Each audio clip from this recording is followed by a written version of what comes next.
بسم اللہ الرحمن الرحیم ما كان محمد ابا احد من رجالکم ولکن رسول اللہ وخاتم النبیین وکان اللہ بکل شیء علیما رب اشرح لی صدری ویسر لی امری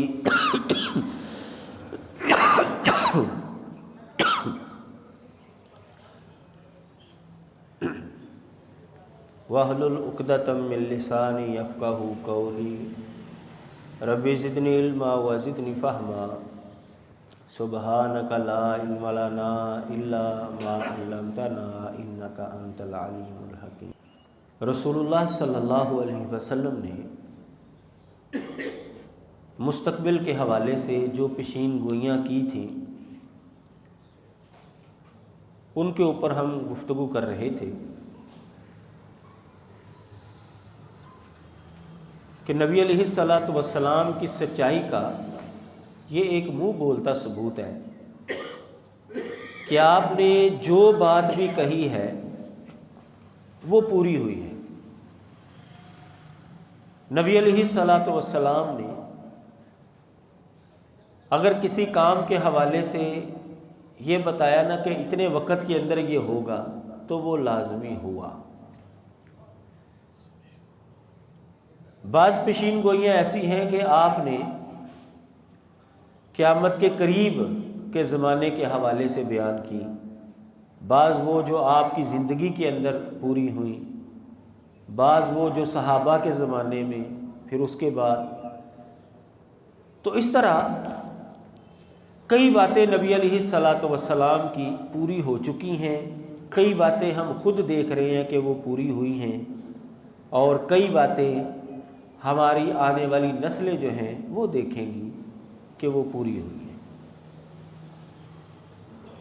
ان میں سے چند ایک آپ کے سامنے رکھی گئی تھی جو بالکل پوری ہو چکی۔ بدر کے موقع پر نبی علیہ السلام نے فرمایا تھا یہاں پر کل فلاں فلاں گر کر مرے گا کافر، تو ایسا ہی ہوا۔ نبی علیہ الصلوۃ والسلام نے جس جگہ کی نشاندہی کی تھی وہاں پر ہی وہ کافر گر کر مرا۔ آپ نے فرمایا تھا کیسر و کسریٰ کو تم فتح کر لو گے، ان کے خزانے جو ہے وہ تمہارے پاس آ جائیں گے۔ تو جو اس زمانے کی دو سپر پاوریں تھیں وہ واقعی صحابہ نے پھر ان کو فتح کیا اور ان کے خزانے جو ہے وہ مسلمانوں کے اندر تقسیم کیے گئے۔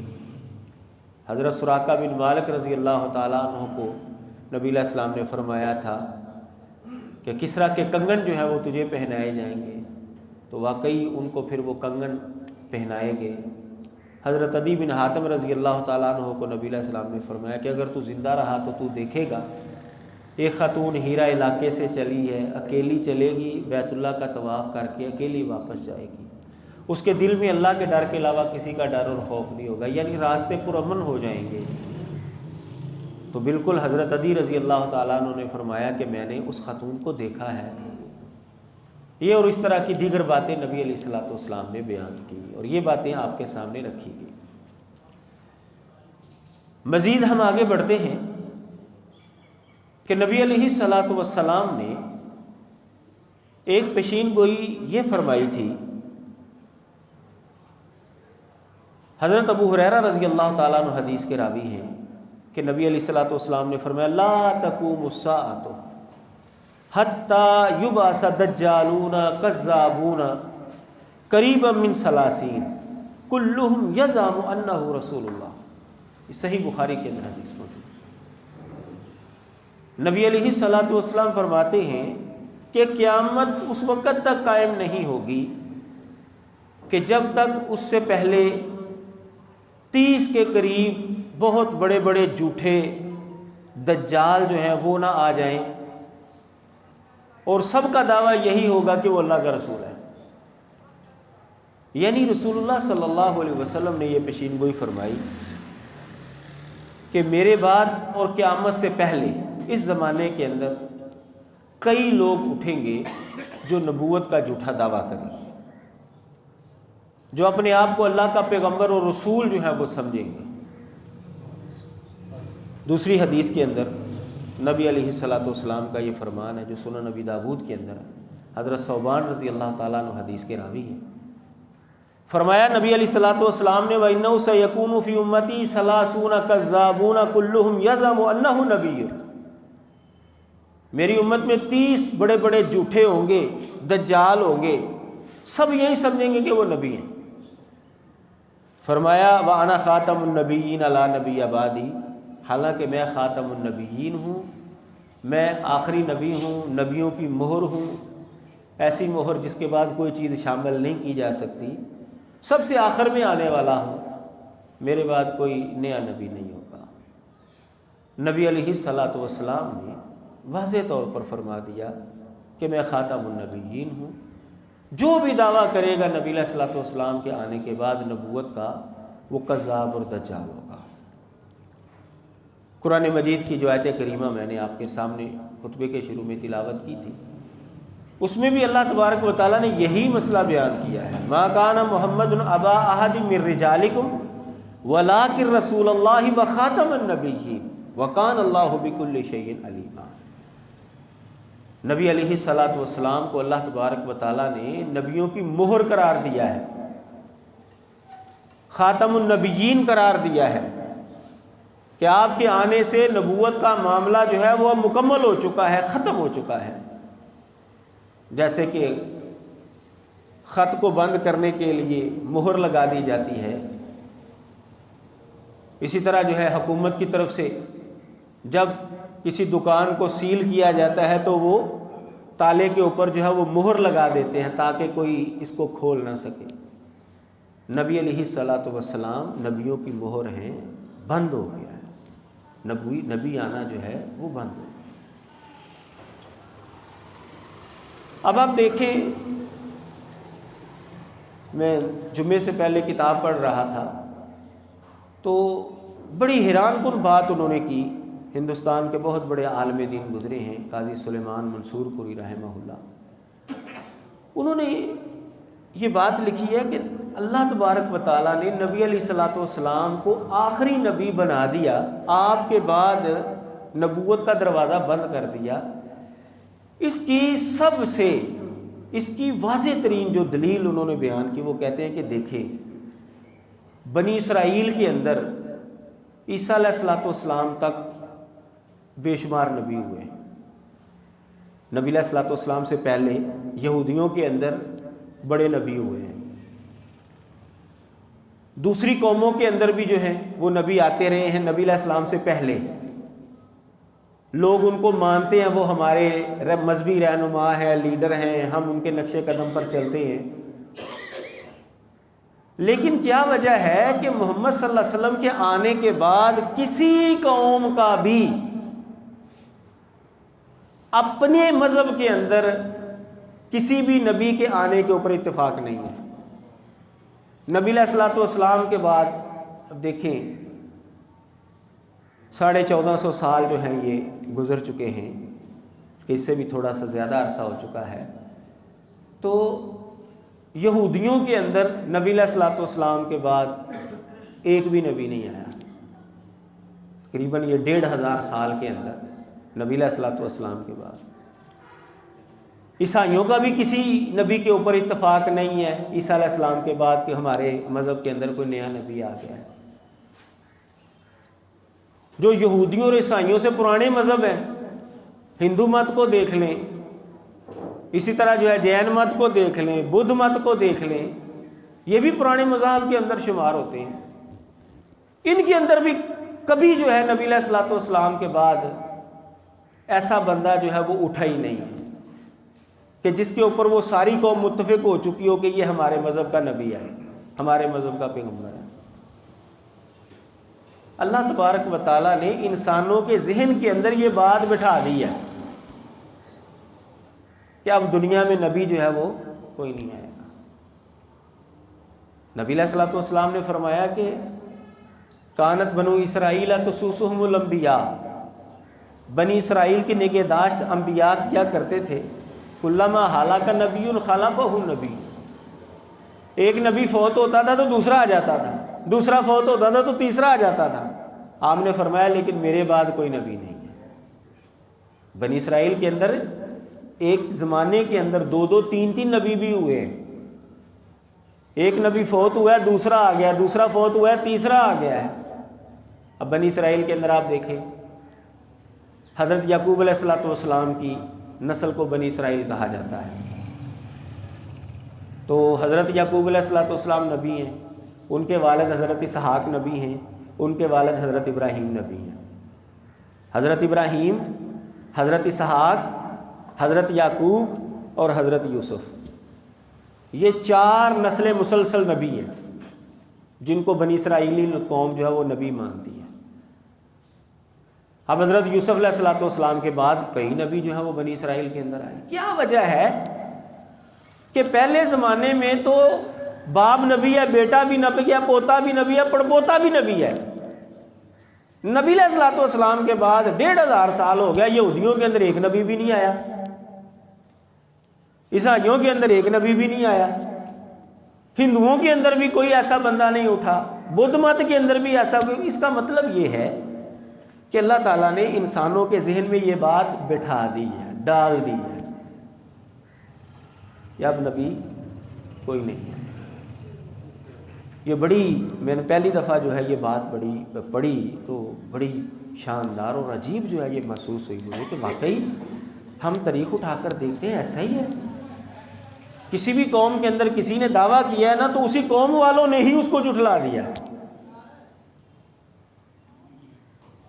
اب نبی علیہ الصلوۃ والسلام کی یہ پیشین گوئی ہے کہ میرے بعد میری امت کے اندر کئی لوگ ایسے اٹھیں گے جو نبوت کا جھوٹا دعویٰ کریں گے، لیکن میں آخری نبی ہوں، میرے بعد کوئی نبی نہیں ہے.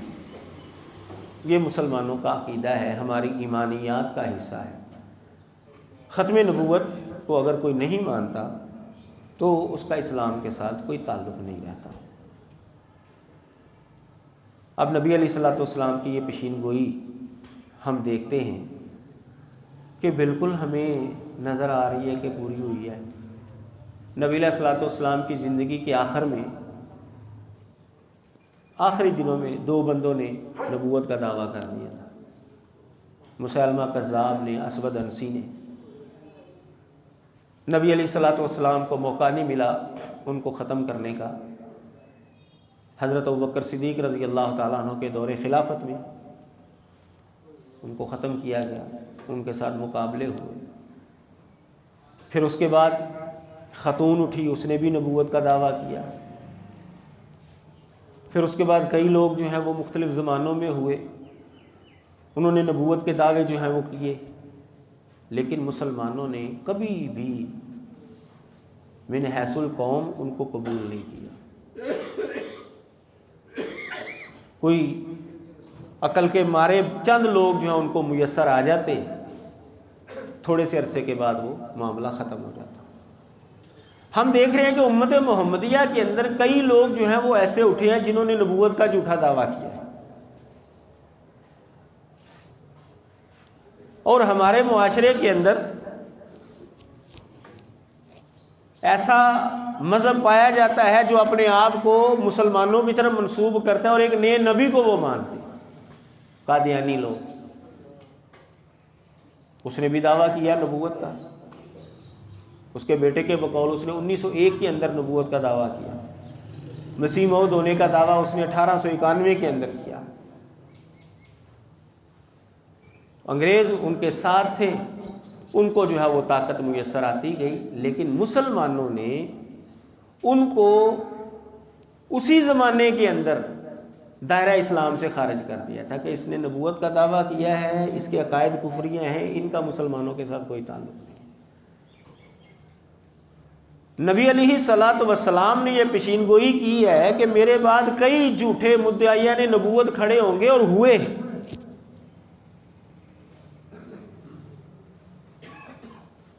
ان کے ماننے والوں کے ساتھ ہماری گفتگویں ہوتی ہیں، اور آج بھی سوشل میڈیا کے اوپر ہمیں نظر آتا ہے کہ کئی لوگ جو ہیں وہ نبوت کا دعویٰ کر دیتے ہیں، آ جاتے ہیں میدان کے اندر. ابھی کل کی ایک ویڈیو جو ہے وہ چل رہی ہے کہ کسی نے امام مہدی ہونے کا دعویٰ کیا لاہور میں. ابھی تفصیل جو ہے وہ تو سامنے نہیں آئی لیکن چل رہی ہے. وہ امام مہدی کا دعویٰ کیا اس نے، ہو سکتا ہے کہ وہ تھوڑے دنوں کے بعد نبوت کا دعویٰ بھی کر دے. تو نبی علیہ الصلوۃ والسلام کی یہ پیشین گوئی ہم دیکھ رہے ہیں اپنی آنکھوں کے ساتھ کہ پوری ہو رہی ہے. لوگ آتے ہیں نبوت کا دعویٰ کر رہے ہیں، وہ یہ سمجھتے ہیں کہ وہ اللہ کا نبی ہے، جبکہ نبی علیہ الصلوۃ والسلام نے فرمایا کہ میں خاتم النبیین. اس کا مطلب یہ ہے کہ آپ کے بعد جو بھی نبوت کا دعوے دار اٹھے گا نا وہ جھوٹا ہی ہے، وہ سچا نہیں ہو سکتا. تو رسول اللہ صلی اللہ علیہ وسلم نے یہ پیشین گوئی بھی فرمائی اور یہ پوری ہوئی، اور ہم اپنی آنکھوں سے بھی دیکھ رہے ہیں کہ یہ پوری ہو رہی ہے. بعد میں بھی کئی لوگ جو ہیں وہ اٹھیں گے جو نبوت کا دعویٰ کریں گے. رسول اللہ صلی اللہ علیہ وسلم کے جو فرامین ہیں وہ بالکل واضح ہیں، بالکل واضح ہیں. اس لیے جو کوئی کسی بھی نئے مدعی نبوت کو مانتا ہے اس کا اسلام سے تعلق ٹوٹ جاتا ہے. نبی علیہ الصلوۃ والسلام کی ختم نبوت کا وہ انکار کر رہا ہے. مرزا قادیانی کے جھوٹے ہونے کی کئی دلیلیں ہیں. ایک اس کی جو بالکل واضح ترین دلیل ہے جو ان کے اندر پائی جاتی ہے، کوئی بھی جو نبی سچا گزرا ہے نا، کوئی بھی سچا نبی گزرا ہے، اس نبی کے دعوے کے اوپر جو اس کے پہلے شاگرد ہوتے ہیں نا، جنہوں نے ڈائریکٹ اس نبی سے تعلیم حاصل کی ہوتی ہے، یعنی اس نبی کے جو صحابہ ہوتے ہیں، ان کو کبھی بھی شک نہیں ہوا. ان کو پتہ ہے کہ یہ بندہ اللہ کا نبی ہے، ہم نے اس کو نبی کے طور پر تسلیم کیا ہے. نبی علیہ الصلوۃ والسلام کے صحابہ کا دنیاوی معاملات کے اندر کوئی تھوڑا سا اختلاف ہوا ہے، لیکن کبھی بھی صحابہ کا اس حوالے سے اختلاف نہیں ہوا کہ اللہ کے نبی یہ اللہ کے نبی ہیں یا اللہ کے نبی نہیں ہیں.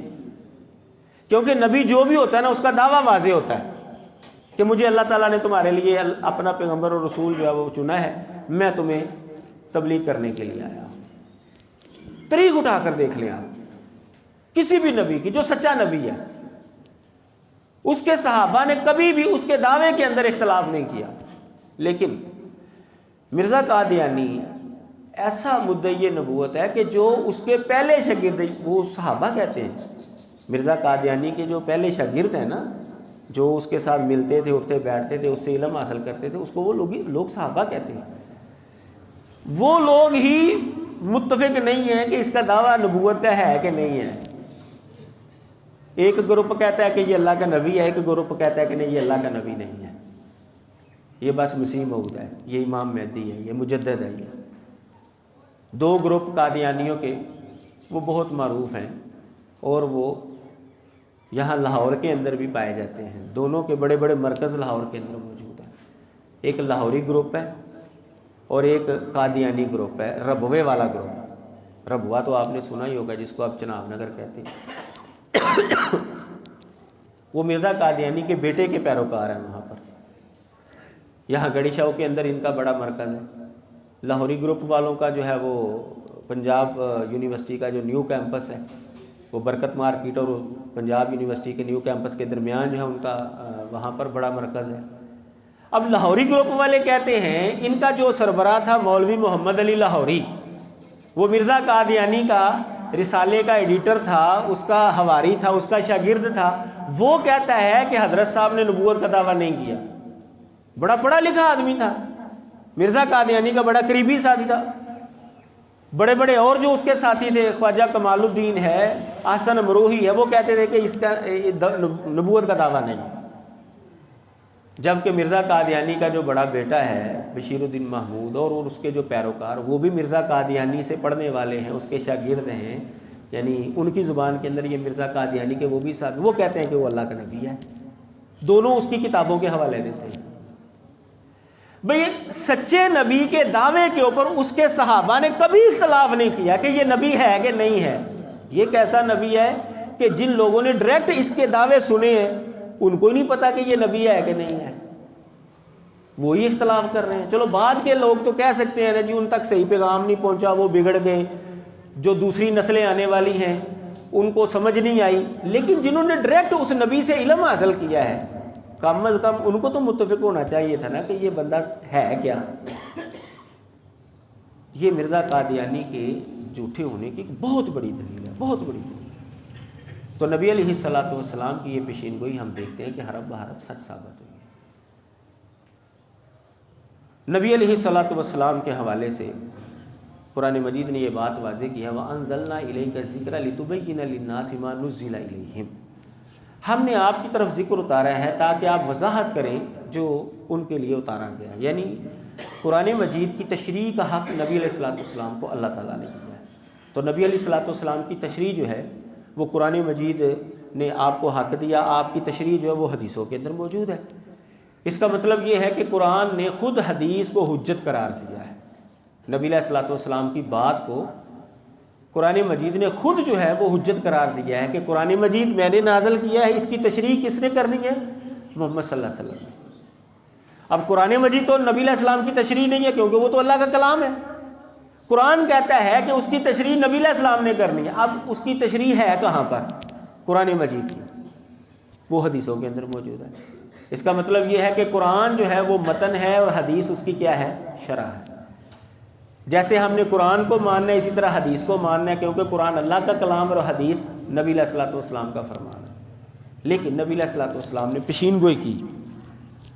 حضرت مقدام بن معدی کرب رضی اللہ تعالیٰ عنہ حدیث کے راوی ہیں کہ نبی علیہ الصلوۃ والسلام نے فرمایا، الا انی اوتیت الکتاب ومثلہ معہ، مجھے قرآن مجید دیا گیا ہے اور اس جیسی ایک اور چیز دی گئی ہے۔ الا یوشک رجل شبعان، فرمایا قریب ہے کہ ایک آدمی جس کا پیٹ جو ہے وہ بھرا ہوا ہے، وہ اپنے تخت پر بیٹھا ہوا ہے۔ ایسا زمانہ آئے گا کہ آدمی اس کا پیٹ بھرا ہوا ہے اور تخت پر بیٹھا ہوا ہے، یقول، وہ کہے گا علیکم بہذا القرآن، صرف اس قرآن کو تم نے حجت ماننا ہے، قرآن کو صرف لینا ہے تم نے۔ فما وجدتم فیہ من حلال فاحلوا، جو تم اس کے اندر حلال پاؤ اس کو حلال سمجھو، جو قرآن نے حرام کیا اس کو حرام سمجھو۔ یاد رکھو نبی علیہ السلام نے فرمایا تمہارے لیے گھریلو گدھا جو ہے وہ بھی حرام ہے، اور ہر کچلی والا جانور جو ہے درندہ وہ بھی حرام ہے۔ اب گھریلو گدھا جو جس کے اوپر ہم وزن لاتے ہیں، اس کے حرام ہونے کی دلیل قرآن کے اندر نہیں ہے۔ جس درندے کے یہ نکیلے دانت ہوں اس کو کچلی والا جانور کہا جاتا ہے، تو وہ نبی علیہ الصلوۃ والسلام نے حرام کیا، قرآن کے اندر یہ بات بھی نہیں لکھی۔ تو نبی علیہ الصلوۃ والسلام نے دلیل بھی دے دی کہ یہ تمہارے لیے حرام ہے، تم نے اس کو حرام سمجھنا ہے، خواہ یہ قرآن کے اندر نہیں ہے، کیونکہ یہ میں تم کو بتا رہا ہوں۔ تو جیسے قرآن ہمارے لیے حجت ہے ایسے ہی حدیث بھی ہمارے لیے حجت ہے۔ لیکن آپ نے فرمایا کہ ایک زمانہ آئے گا کہ ایک بندہ تخت پر بیٹھا، پیٹ اس کا بھرا ہوا ہوگا، اور وہ کہے گا بس قرآن کو مانو، قرآن کے حرام کو حرام مانو، حلال کو حلال مانو، حدیث کی ہمیں کوئی ضرورت نہیں ہے، حدیث ہم نہیں مانیں گے۔ کیوں جی؟ پھر ایسے لوگ آئے ہیں کہ نہیں آئے؟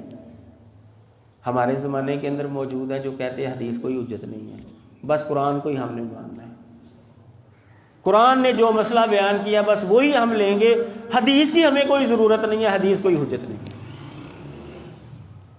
ہندوستان کے اندر، ہندوستان کے زمانے میں بہت بڑا منکر حدیث گزرا ہے، عبداللہ چکڑالوی۔ یہ ادھر لاہور میں ہی یہ ہوتا تھا، اور اس کا بیٹا جو ہے وہ اس سے حصہ لینے کے لیے آیا۔ یہ بالکل حدیث کا منکر تھا، کہتا ہے حدیث حجت ہے ہی نہیں۔ چینیاں والی مسجد یہ آپ نے سنی ہوگی، اہل حدیثوں کی تقریباً سب سے پرانی مسجد ہے یہاں پر لاہور میں۔ علامہ شہید وہاں پر خطبہ دیا کرتے تھے کسی زمانے میں۔ تو ہندوستان کے پاکستان بننے سے پہلے عبداللہ چکڑالوی اس کے قریب جو ہے وہ رہا کرتا تھا۔ تو اس کا بیٹا ابراہیم وہ کسی شرعی مسئلے کی غرض سے آیا، کوئی حصہ لینے کے لیے آیا، تو وہ تخت کے اوپر جو بیٹھا، تو اس بیٹے نے پھر بعد میں بتایا، وہ بیٹا جو ہے وہ اہل حدیث مسلک سے تعلق رکھتا تھا، حدیث کو حجت مانتا تھا۔ تو کہتا ہے میں نے اپنے باپ کو دیکھا، میں نے جب اس سے وہ مسئلہ کہا نا کہ حدیث کے مطابق جو ہے وہ میرا حصہ بنتا ہے یا مجھے یہ چیز ملنی چاہیے، حدیث کہتا ہے نہیں، بس میں تو قرآن کو مانتا ہوں، جو قرآن کے اندر بات آئی ہے بس اس کے مطابق میں فیصلہ کروں گا، میں نہیں حدیث کو حجت مانتا۔ کہتا ہے جب میرے باپ نے یہ بات کہی ہے نا تو مجھے نبی علیہ السلام کی یہ حدیث یاد آ گئی جو میں نے ابھی آپ کو سنائی ہے، کہ ایک پیٹ بھرا ہوا آدمی اپنے تخت پر بیٹھا ہوا ہوگا اور وہ کہے گا کہ جو قرآن کے اندر ہے بس وہ لے لو، وہی حلال ہے وہی حرام ہے، قرآن کو لازم پکڑو، حدیث کوئی حجت نہیں۔ کہتے ہیں میرے باپ نے جب یہ جملے بولے تو مجھے نبی علیہ الصلوۃ والسلام کی یہ حدیث یاد آ گئی، کیونکہ میرا باپ اس وقت تخت کے اوپر بیٹھا ہوا تھا، ٹیک لگا کر جو ہے وہاں پر بیٹھا ہوا تھا اس وقت، تو یہ اس کے اوپر بالکل حرف بحرف سچ جو ہے وہ اسی کے مطابق جو ہے وہ پوری ہوئی۔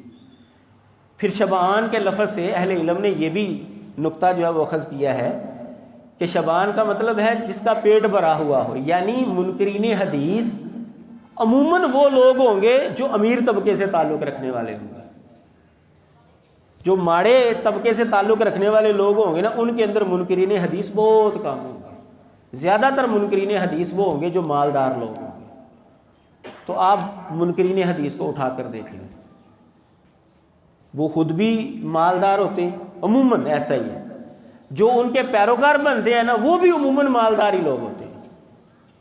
پاکستان کے اندر جو سب سے بڑا منکر حدیث سمجھا جاتا ہے، مر چکا ہے، غلام احمد پرویزی موقف کا جو بانی تھا، اس کو آپ دیکھ لیں، اور جو اس کے پیروکار ہیں آج بھی موجود ہیں ان کو جا کر دیکھ لیں، زیادہ تر آپ کو امیر طبقے کے لوگ ہی ملیں گے۔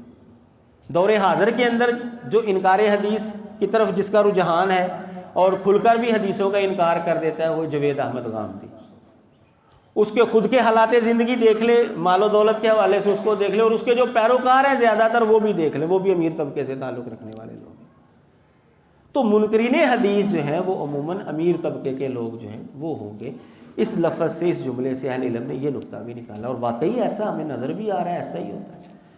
تو نبی علیہ الصلوۃ والسلام نے فرمایا تھا کہ ایک زمانہ آئے گا لوگ حدیث کا انکار کر دیں گے، ہم اپنی آنکھوں سے دیکھ رہے ہیں حدیث کا انکار کر رہے ہیں، حدیث کو حجت نہیں مانتے لوگ موجود ہیں معاشرے کے اندر۔ اللہ تبارک و تعالی ہر ایک کو سمجھنے کی توفیق